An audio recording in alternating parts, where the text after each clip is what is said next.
শুভেচ্ছা শেখ হাসিনা জানিয়েছেন, কিন্তু বিএনপি জানিয়েছে কিনা এটা খুব বড় বিষয়। স্বভাবতই একজন জানিয়েছেন এটা অনেক বেশি গুরুত্ব পেয়ে যাচ্ছে আরেকজনের না জানানো বা তুলনামূলকভাবে নীরব থাকার কারণে। আমার মনে হয় যে যদি বিএনপির তরফেও, বিএনপির একজন ইনফরমেশন সেক্রেটারি তিনি বা ভারতের একটি মিডিয়াকে শুভেচ্ছা জানিয়েছেন, সঙ্গে উনি মানে বিপুল আশা ব্যক্ত করেছেন যে তিস্তার জল এবার পাওয়া যাবে, কারণ আগের সরকারের বিরোধিতার জন্য, রাজ্য সরকারের বিরোধিতার জন্য পাওয়া যায়নি।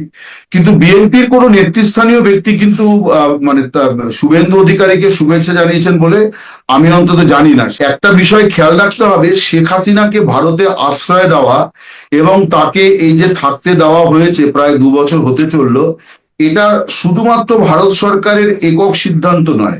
এই সিদ্ধান্তটা vetted by all major political parties. Politically Awami League যে ফোর্স, সেই ফোর্সের ইয়েতে শেখ হাসিনা যেভাবে অবস্থান করছেন, ভারত বোধহয় এটা জানে যে মাইনাস হাসিনা আওয়ামী লীগের অস্তিত্ব বিপন্ন হতে পারে। সেটা কিন্তু ভারত চাইবে বলে আমার মনে হয় না। মানে আমি তো ভারত সরকার নই, আমি অমল সরকার হিসেবে ভারত সরকারকে যেভাবে বুঝি আমি সেইটা আপনাকে বলছি, এরকম চাইবে বলে আমার মনে হয় না। তার কারণ ভারত সরকারের পরিচালক বর্গরাও তো রাজনীতিবিদ এবং কূটনীতির লোকেরা আছে, প্রশাসক বর্গ আছেন। বাংলাদেশের রাজনীতিতে বা বাংলাদেশের সমাজে, রাষ্ট্রীয় জীবনে আওয়ামী লীগের অবদানটা ভারত সরকারও বোঝে, আওয়ামী লীগ যতটা বোঝে ভারত সরকারও বোঝে। সেই দলটা যদি ছিন্ন বিচ্ছিন্ন হয়ে যায়, সেটাতে আখেরে ভারতের লাভ নেই, লোকসান আছে। শেখ হাসিনার ইস্যুতে নতুন কোনো পরিবর্তন আসতে পারে কিনা, যদিও কেন্দ্রে সেই একই বিজেপি সরকার রয়েছে, শুভেন্দু অধিকারীর দল বা নরেন্দ্র মোদীর দল।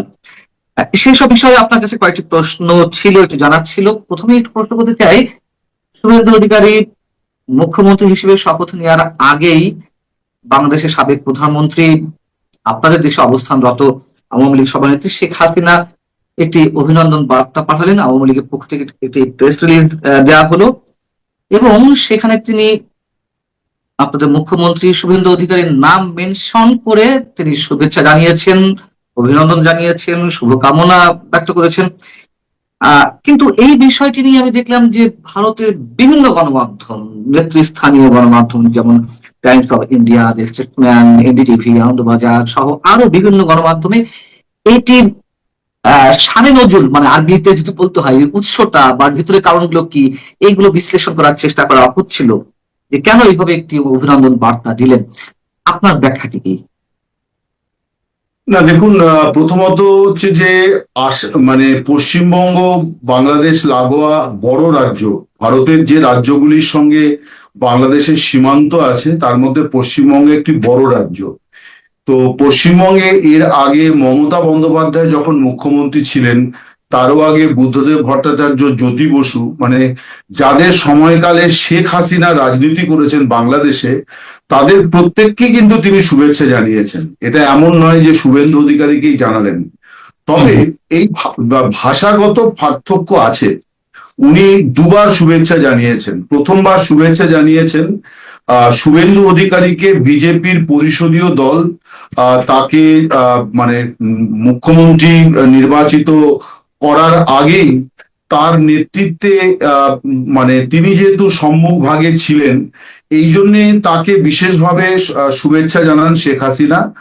আবার গতকাল 9ই মে যখন শপথ গ্রহণ অনুষ্ঠানের পরে আবার শেখ হাসিনার সাইন্ড একটা মানে শুভেচ্ছা বার্তা, ওনার স্বাক্ষর সহ, এবং আওয়ামী লীগের কেন্দ্রীয় কমিটির তরফেও আলাদা একটি শুভেচ্ছা বার্তা দেওয়া হয়।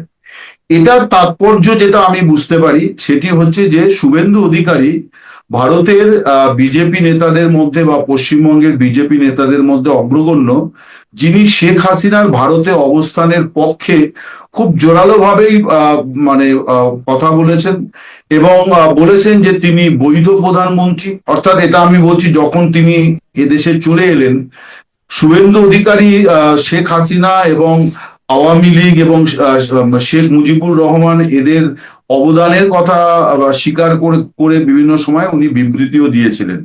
আমার মনে হয় হয়তো সেই কারণেই একটু অভিনন্দন বা মানে শুভেচ্ছা একটু মানে বিশেষভাবে তাকে দেওয়া হয়েছে। যদি তাই হয় যে তার প্রতি এক ধরনের কৃতজ্ঞতা জায়গা থেকে নামটি মেনশন করেছেন, একবার জায়গা তিনবার অভিনন্দন জানিয়েছেন, এটি একেবারে সোজাসাপটা উত্তর এবং এটি হওয়ার আহ, ধারণা অনেকেরই। কিন্তু ভারতের আহ, বড় বড় গণমাধ্যমগুলোতে অন্য কোনো কিন্তু বা যদি এই ধরনের কিছু খোঁজার চেষ্টা করা হচ্ছিল বা অন্তর্নিহিত রহস্যগুলো উদ্ঘাটন করার চেষ্টা করা হচ্ছিল, এর কি কোনো কারণ আছে? মানে তিনি মানে এটা মানে রহস্য বা ব্যাখ্যা, এটা তো প্রত্যেক সংবাদ মাধ্যমের নিজস্ব বিষয়, এটা তারা তাদের মতো করে করবেন। এখন কথা হচ্ছে যে আহ, শুভেচ্ছা শেখ হাসিনা জানিয়েছেন, কিন্তু বিএনপি জানিয়েছে কিনা এটা খুব বড় বিষয়। স্বভাবতই একজন জানিয়েছেন এটা অনেক বেশি গুরুত্ব পেয়ে যাচ্ছে আরেকজনের না জানানো বা তুলনামূলকভাবে নীরব থাকার কারণে। আমার মনে হয় যে যদি বিএনপির তরফেও, বিএনপির একজন ইনফরমেশন সেক্রেটারি তিনি বা ভারতের একটি মিডিয়াকে শুভেচ্ছা জানিয়েছেন, সঙ্গে উনি মানে বিপুল আশা ব্যক্ত করেছেন যে তিস্তার জল এবার পাওয়া যাবে, কারণ আগের সরকারের বিরোধিতার জন্য, রাজ্য সরকারের বিরোধিতার জন্য পাওয়া যায়নি। কিন্তু বিএনপির কোনো নেতৃস্থানীয় ব্যক্তি কিন্তু মানে শুভেন্দু অধিকারীকে শুভেচ্ছা জানিয়েছেন বলে আমি অন্তত জানি না। আমার মনে হয় যে বাকিদের নীরবতার কারণেই হাসিনার শুভেচ্ছা ব্যক্তটাকে একটু বড় করে দেখা হচ্ছে এবং সেটাকে তার মধ্যে হয়তো কোনো অর্থ খোঁজা হচ্ছে। অর্থ তো একটাই, দেখুন বিজেপি তো ভারতের শাসক দল, কেন্দ্রেরও শাসক দল, রাজ্যেরও শাসক দল। বিজেপি সরকারের সময়তেই শেখ হাসিনা ভারতে এসেছেন। তো এইগুলো তো একটা খুব স্বাভাবিকভাবে এই জিনিসটা চলে আসে। প্রতিটি দল তাকে সসম্মানে ভারতে অতিথি হিসেবে রাখার জন্য সম্মতি দেয়। ফলে এবং সেটা কিন্তু পার্লামেন্ট হাউসে সেই বৈঠকটি হয়েছিল, ভারতের বিদেশ মন্ত্রী সেখানে তাদেরকে বিস্তারিত মানে যতটুকু সম্ভব জানানোর জানিয়েছিলেন। স্বভাবতই শেখ হাসিনার এই যে বিষয়টা, এই বিষয়টি আইনি বিষয়। এখানে ভারত সরকারের কোনো প্রভাবকে শুভেন্দু অধিকারীর দ্বারা প্রভাবিত হওয়ার বিষয় নয়। ভারত সরকার নিজেই তো তাকে আশ্রয় দিয়েছে, ফলে এই প্রশ্নটা খুব আলাদা করে আসে না। আশ্রয় দিয়েছে শুধু তাই নয়, তার প্রত্যর্পণের বিষয়গুলি নিয়ে আমরা যতটুকু যা শুনেছি সরকারিভাবে সেইভাবে কোনো বিবৃতি দেওয়া হয়নি। কিন্তু কতগুলি বেসিক কোয়েশ্চেন্স ভারতে আছে, ভারতের সংবাদ মাধ্যমেরও আছে। প্রথমত, শেখ হাসিনা পলাতক আসামি কিনা। ওনাকে কিন্তু বাংলাদেশের বিমান বাহিনীর বিমান দিল্লিতে পৌঁছে দিয়ে গিয়েছে। সো একটি রাষ্ট্রীয় মানে সেনাবাহিনীর বিমান যাকে পৌঁছে দিয়ে গেছে তাকে আপনি পলাতক বলবেন কিনা, এটা 1 নম্বর। 2 নম্বর হচ্ছে যে ভারত তো এই ধরনের রাজনৈতিক ইস্যুতে অনেকেই আশ্রয় দিয়েছে। আজকের পৃথিবীতে আপনি জানেন যে রাষ্ট্রসংঘে যে সমস্ত নিয়ম কানুন আছে তাতে আপনি কোনো আশ্রয়দাতা ব্যক্তিকে তার জীবন সংশয় হতে পারে এবং অনিশ্চয়তার মধ্যে পড়তে পারেন এমন কোনো পদক্ষেপ কিন্তু করা খুব কঠিন। ফলে ভারত সরকার চাইলেই মানে বাংলাদেশ সরকার নিশ্চয়ই তাদের অধিকার আছে, চাওয়া উচিত তাদের আইন ব্যবস্থা, তাদের বিচার ব্যবস্থার প্রতি সম্মান রেখে, আমিও তাই বলবো। কিন্তু ভারতের কতগুলি কম্পালশন আছে, চাইলেই দিয়ে দেওয়া যায় না। মানে তিনি তো আর 5 জন অপরাধীর মতো নয়, এবং ওনার বিচার প্রক্রিয়া নিয়ে আন্তর্জাতিক স্তরে প্রচুর প্রশ্ন আছে। ভারত 2018 সালের পর থেকে সার্কের পুনরুজ্জীবন নিয়ে কোনো তারা উৎসাহ দেখাচ্ছে না। তার কারণ ওখানে পাকিস্তানের সঙ্গে এক টেবিলে বসতে হবে। ভারতের বক্তব্য, যারা আমার দেশকে জঙ্গি পাঠিয়ে টুকরো টুকরো করতে চায় তার সঙ্গে আমি মানে এক আসনে বসে বা এক টেবিলে বসে শান্তির আলোচনা করার এই ধাপ্পাবাজি আমি আমার দেশবাসীর সঙ্গে করবো না। কিন্তু বাংলাদেশের বর্তমান সরকার, বর্তমান বিএনপি সরকার তো সম্ভবত উদ্যোগী হচ্ছে সার্ককে অ্যাক্টিভ করার জন্য। একদমই ঠিক হচ্ছে, কিন্তু ভারতের দিক থেকে কিন্তু রেসপন্স পাওয়া যায়নি। অতি সম্প্রতি বাংলাদেশের বিদেশ বিষয়ক খবরাখবর যারা করেন তাদের একটি দল তারা দিল্লিতে এসেছিলেন, তাদের সঙ্গে ভারতের বিদেশ সচিব বিক্রম মিস্ত্রির প্রায় ঘন্টাখানেকের কথোপকথন হয়। সেখানে সার্কের প্রসঙ্গ সঙ্গত কারণেই বাংলাদেশে আমাদের সহকর্মীরা তুলেছিলেন যে সার্কের রিভাইভালের ব্যাপারে। তার কারণ এটা তারেক রহমানের সরকার শুধু নয়, মোহাম্মদ ইউনূসের অন্যতম এজেন্ডা ছিল। ব্যাংককে নরেন্দ্র মোদীর সঙ্গে বৈঠকেও তিনি এই প্রসঙ্গ তুলেছিলেন। এখন প্রত্যেক দেশ তার নিজের এজেন্ডা অনুযায়ী এগোবে। শেখ হাসিনা প্রসঙ্গ যদি একটু ফিরে যায়, তাহলে কি আমরা ধরে নিতে পারি, আপনি যেহেতু বলছেন ভারতের সব দলের ঐকমত্যের ভিত্তিতে শেখ হাসিনা ভারতে অবস্থান করছেন, কিন্তু মাঝখানে আবার এরকম একটি গুঞ্জন শোনা গিয়েছিল যে ভারত নাকি শেখ হাসিনাকে বলেছেন প্রস্তাব দিয়েছেন কাতার চলে যাওয়ার জন্য, অথবা তারা বর্তমান বিএনপি সরকারের যে এক ধরনের চাওয়া কিংবা চাপ, সেই জায়গা থেকে ভারত সরকার বলে দিয়েছে যে এখানে থাকাটা ঠিক নয়, কয়েকটি বিকল্প প্রস্তাব দিয়েছে, এগুলোর কোনো ভিত্তি আছে কিনা? আমি আমি বাংলাদেশের মানে সাংবাদিক বন্ধুদের প্রতি শ্রদ্ধা রেখেই বলি, আমি যা অবজার্ভ করি বাংলাদেশের সাংবাদিকতাতে, যে বাংলাদেশে একটা সাধারণ মানুষ থেকে সংবাদ মাধ্যম প্রত্যেকের মধ্যে একটা গভীর সার্বভৌমত্ব এবং দেশপ্রেম জাতীয়তাবাদের চেতনা আছে, এটা খুব ভালো। কিন্তু আমি দেখেছি যে তারা ঘুরিয়ে ফিরিয়ে নানান ক্ষেত্রে ভারতকে টেনে এনে তাদের নিজের দেশের মধ্যে রাজনীতিটাকে ভারতকে তারাই টেনে আনে। যেমন তারেক রহমান সম্পর্কে আলোচনা আছে যে তারেক রহমানের স্বদেশ প্রত্যাবর্তনের পেছনে ভারতের একটা বিরাট বড় গ্রিন সিগন্যালের বিষয় ছিল। আমি জানি না, আমি কিন্তু এটা জানি না, আমি বলছি, আমার এটা জানা নেই, আমি জানা থাকলে আমি বলতাম। শেখ হাসিনার বিষয়টিও আমি খোঁজ নিয়েছি, আমি একটা ভিডিও করেছি এবং এটার জন্য আমি অনেকদিন সময় নিয়েছিলাম, যেহেতু আমি কলকাতায় থাকি, এই বিষয়গুলো দিল্লিতে হয়, তো আমি অনেকভাবে খোঁজ খবর করেছি। যারা এই করিডোর অফ পাওয়ারে যে সাংবাদিক বন্ধুদের এবং কিছু অফিসার, আমি খোঁজ খবর নিয়ে আমি যেটা আমার মতো করে নিশ্চিত হয়েছি, এমন কোনো ভারত সরকার বলেনি শেখ হাসিনাকে। প্রথমত কাতারের আমির খালেদা জিয়ার জন্য অ্যাম্বুলেন্স পাঠাতেই পারেন, তার লন্ডনে তিনি যখন গিয়েছিলেন, সেটা রাষ্ট্রীয় স্তরে একটা সম্পর্ক থাকতে পারে। হাসিনার সঙ্গে আরব দুনিয়ার কখনোই খুব বিরাট খাতিরের সম্পর্ক ছিল বলে আমার পর্যবেক্ষণ তা বলে না, এক নম্বর। দুই হচ্ছে, ভারত বললেই কাতার তাকে গ্রহণ করবে, এটাও আমার কাছে খুব মনে হয়নি।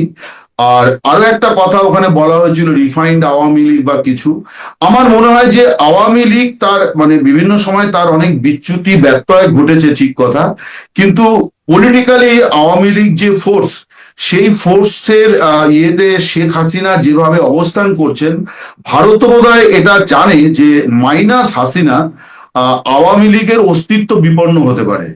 সেটা কিন্তু ভারত চাইবে বলে আমার মনে হয় না। মানে আমি তো ভারত সরকার নই, আমি অমল সরকার হিসেবে ভারত সরকারকে যেভাবে বুঝি আমি সেইটা আপনাকে বলছি, এরকম চাইবে বলে আমার মনে হয় না। তার কারণ ভারত সরকারের পরিচালক বর্গরাও তো রাজনীতিবিদ এবং কূটনীতির লোকেরা আছে, প্রশাসক বর্গ আছেন।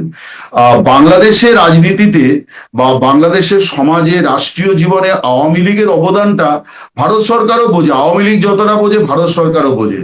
সেই দলটা যদি ছিন্ন বিচ্ছিন্ন হয়ে যায়, সেটাতে আখেরে ভারতের লাভ নেই, লোকসান আছে। তার কারণ একটা সেকুলার ফোর্স আমার পাশের রাষ্ট্রে থাকবে, এবং যে ফোর্সের সঙ্গে একটা রাষ্ট্রের জন্মসূত্রে আমাদের দেশের সম্পর্ক তৈরি হয়েছে, সেইটা চট করে ভারত সরকার এই ভুলটি করবে বলে আমার মনে হয় না। ফলে আমি জানি না যে এরকম কেউ, এখন দেখুন ভারত একটা বিরাট বড় রাষ্ট্র এবং একটা গণতান্ত্রিক দেশ।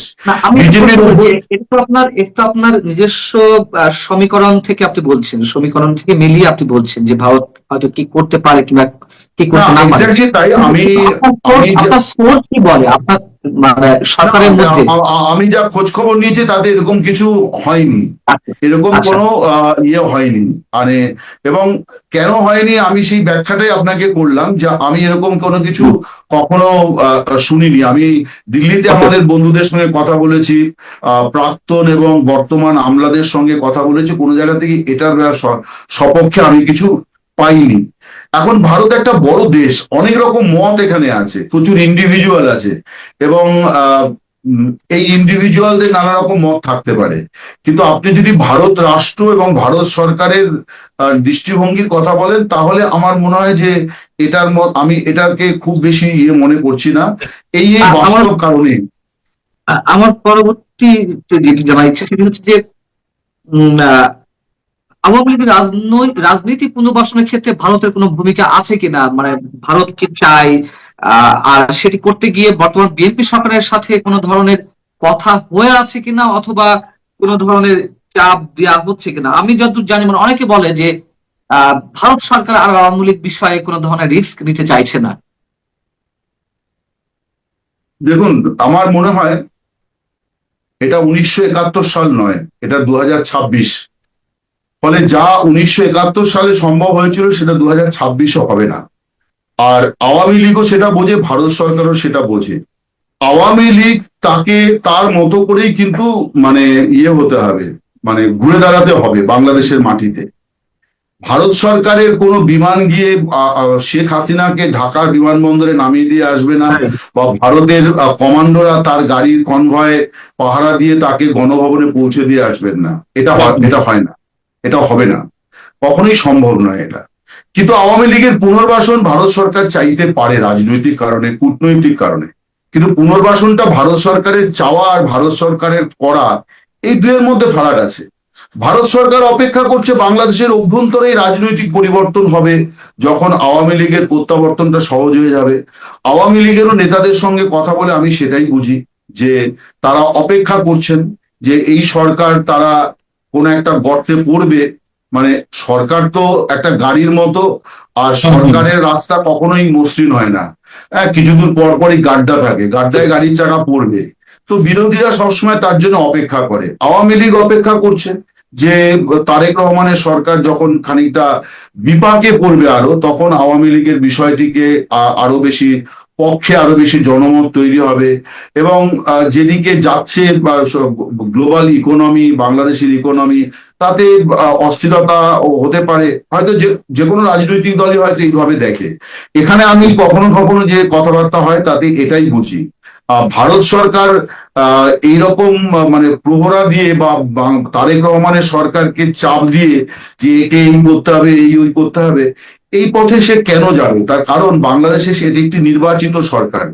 এই নির্বাচিত সরকারের সঙ্গে তো ভারত সরকারের শুধুমাত্র আওয়ামী লীগ নিয়ে ভাবলে হবে না। ভারত সরকারের তার বাণিজ্য আছে, তার কূটনৈতিক সম্পর্ক আছে, আর অনেক কিছু আছে, অনেক কিছু আছে। সো এইটা একটা প্রসেসের মধ্য দিয়েই হবে আমার মনে হয় যা হওয়ার। ফলে এটা আওয়ামী লীগের হাতেই আছে।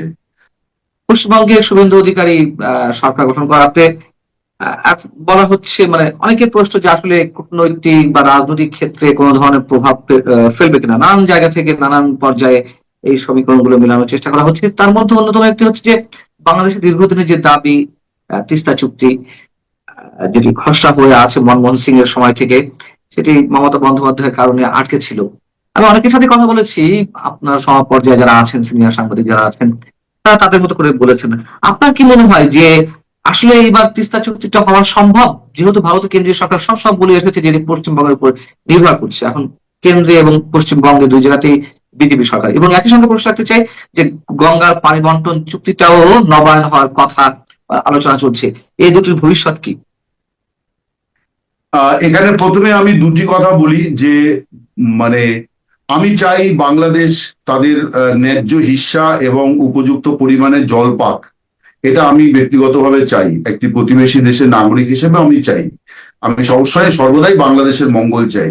কিন্তু এখানে আমি ব্যক্তি আমার চাওয়া আর ভারত সরকার, ভারত রাষ্ট্রের চাওয়া, বা বা একজন মুখ্যমন্ত্রীর চাওয়া বা একজন প্রধানমন্ত্রীর চাওয়া, দুটোর মধ্যে বিরাট বড় ফারাক আছে।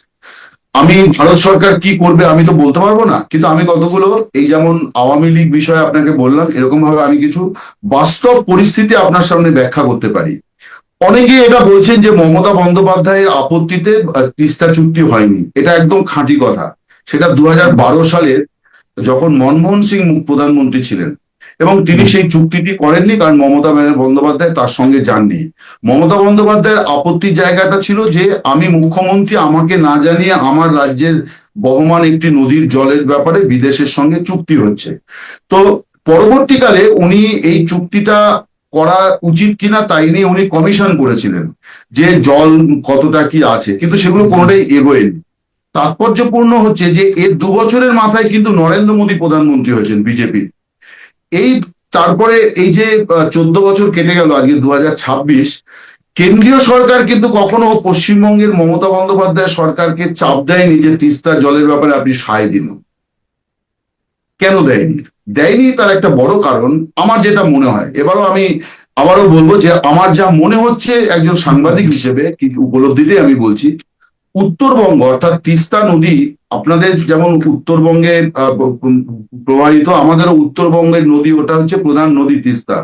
দক্ষিণবঙ্গের প্রধান নদীর নাম হচ্ছে গঙ্গা। তিস্তা নদীতে জলের প্রবাহ অত্যন্ত কম, তার কারণ এটা পর্বত থেকে, হিমালয় থেকে যখন নেমেছে সিকিম রাজ্যের মধ্য দিয়ে এসে, সেখানে অনেক জলবিদ্যুৎ কেন্দ্র এই নদীর ওপরে করা হয়েছে, যেখানে প্রচুর জলাধারে জল আটকে রাখা হয়, ফলে জলপ্রবাহ কম। পশ্চিমবঙ্গের কৃষকরাও কিন্তু পর্যাপ্ত জল এটা থেকে পান না, যেমন বাংলাদেশের পায় না, আমাদের এখানেও পায় না। এখন বিজেপি কেন তারপরেও, মনমোহন সিং রাজি হয়েছিলেন, নরেন্দ্র মোদী কেন রাজি হননি? আবারও আমি বলি, আমার কাছে নির্দিষ্ট কারণ জানা নেই। বাস্তব পরিস্থিতি যেটা মনে হয়, বিজেপির রাজনৈতিক ভিত্তিভূমি বা সমর্থনের ভিত্তিভূমি, একটা বড় ভূমি হচ্ছে উত্তরবঙ্গ। তারা 2021 সালে যে 77টি আসন পেয়েছিল, তার একটা বড় অংশ তারা পেয়েছিল উত্তরবঙ্গে। তাদের এমপিরা অনেকে উত্তরবঙ্গ থেকে জয়ী হয়েছিলেন, এবং উত্তরবঙ্গে এবারও তারা বিপুল জয় হাসিল করেছে। এবং উত্তরবঙ্গের মানুষের একটা বঞ্চনার অভিযোগ আছে, যে আমরা বঞ্চিত দক্ষিণবঙ্গের দ্বারা। স্বভাবতই বিজেপি নেতৃত্ব কখনো এই জল চুক্তির ব্যাপারে খুব বেশি অগ্রসর হয়নি। ফলে মমতা ব্যানার্জির আপত্তিটা 2012 সালে, যদি 2014-15 থেকে 2024-26-এও তিনি আপত্তি করতেন, তাহলে সেটা শুধুমাত্র তার দায়ও হতো। আমার মনে হয় যে এখানে অন্য রাজনৈতিক সমীকরণও আছে, যে কারণে এই জল দেওয়া হয়নি, এটা নিয়ে আর কোনো অগ্রগতি হয়নি।